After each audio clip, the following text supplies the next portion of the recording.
महाराष्ट्रात एकूण लोकसंख्येपेक्षा जास्त मतदार कसे? राहुल गांधींनी मांडलं गणित, उपस्थित केले हे 3 मुद्दे.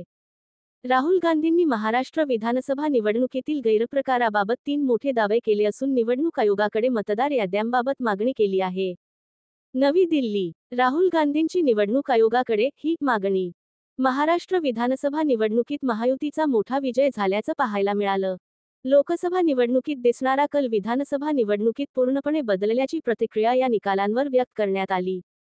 यासंदर्भात अनेक दावे प्रतिदावेही केले गेले.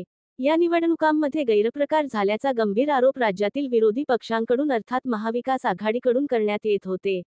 आज लोकसभा विरोधी पक्षनेते व काँग्रेस खासदार राहुल गांधी यांनी राष्ट्रवादी काँग्रेस, शरद पवार गटाच्या खासदार सुप्रिया सुळे व शिवसेना, ठाकरे गट, खासदार संजय राऊत यांच्यासह घेतलेल्या संयुक्त पत्रकार परिषदेत महाराष्ट्र विधानसभा निवडणुकांबाबत सविस्तर आकडेवारी देऊन 3 महत्त्वाचे प्रश्न निवडणूक आयोगाला केले आहेत.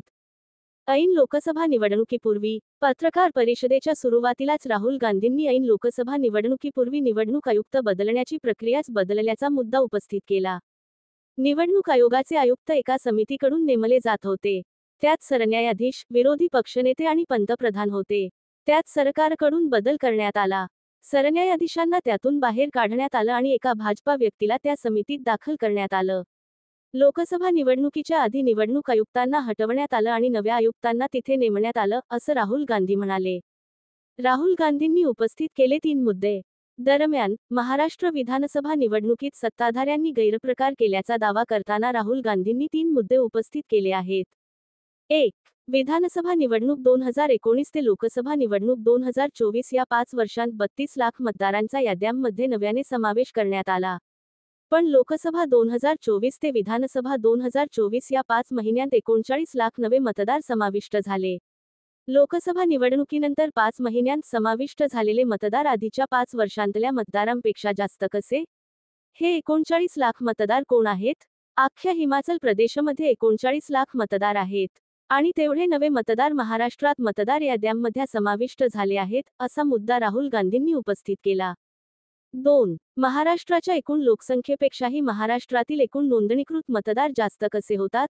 सरकारच्या आकडेवारीनुसार महाराष्ट्राची लोकसंख्या 9.54 कोटी आहे.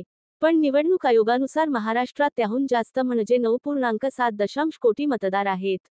लोकसंख्येपेक्षा मतदारांची संख्या जास्त आहे. त्यामुळे महाराष्ट्रात अचानक हे मतदार तयार करण्यात आले आहेत, असा दावा राहुल गांधींनी केला.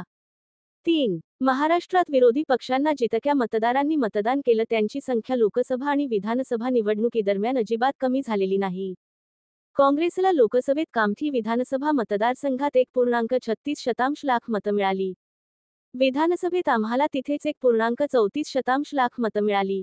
यात फारसा फरक पडलेला नाही. पण या काळात या मतदारसंघात 35,000 नव्या मतदारांचा समावेश झाला आहे. दुसरीकडे भाजपाला लोकसभेत 1.9 लाख मतं मिळाली होती. विधानसभेत त्यांना 1.75 लाख मतं मिळाली. यातले बहुतेक मतदार हे त्या नव्याने समाविष्ट झालेल्या 35,000 मतदारांमधून आले. हे फक्त एका मतदारसंघातलं नाहीये. हे अनेक मतदारसंघांमध्ये दिसतंय. शिवसेना, काँग्रेस, राष्ट्रवादी मतदारसंघांमध्ये हे दिसून आलं आहे, असा दावा राहुल गांधींनी केला आहे. महाराष्ट्रात आमची मतं कमी झालेली नाहीयेत, भाजपाची वाढली आहेत.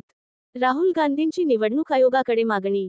यावेळी राहुल गांधींनी निवडणूक आयोगाकडे मतदार याद्या देण्याची मागणी केली आहे. आम्ही निवडणूक आयोगाला हे सांगत आलोय. आम्हाला राज्यातल्या मतदार याद्या हव्यात. त्यात मतदारांची नावं, पत्ते आणि फोटो हवेत.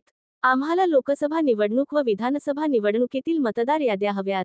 आम्हाला हे पाहायचंय की हे नवे मतदार कोण आहेत? अनेक मतदारांची नावं हटवण्यात आली. अनेक मतदारांची नावं एका बूथमधून दुसऱ्या बूथमध्ये समाविष्ट करण्यात आली. यातले बहुतेक मतदार हे दलित, आदिवासी, अल्पसंख्याक गटातले होते. आम्हाला हे समजून घ्यायचं आहे, असं राहुल गांधी म्हणाले. आम्ही यासाठी निवडणूक आयोगाला वारंवार विनंती केली आहे. पण त्यांनी आम्हाला उत्तर दिलेलं नाही. यात काहीतरी काळंबेरं आहे म्हणून ते उत्तर देत नाहीयेत.